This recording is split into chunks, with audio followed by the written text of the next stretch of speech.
經過我一夜嘅不懈努力啊，我覺得我嘅極限啊，癲狂模式就係2個鐘45分鐘啊！我相信啊，世界第一名嗰啲啊，都唔會多於我超過15分鐘啊！呢一個我極限啊！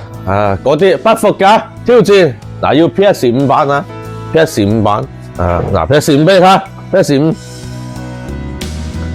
PS5 手仔睇下癲狂模式2小時45分啊，極限！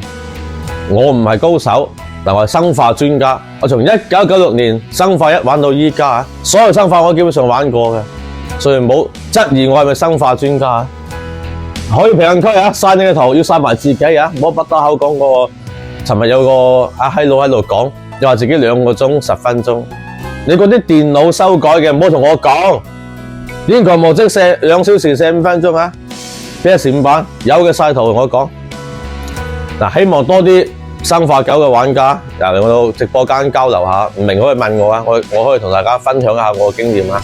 點讚點關注翻再，堅持性評論，攻擊嗰啲黑粉，都唔係打機嘅，嗰啲講我相信你機都未玩過。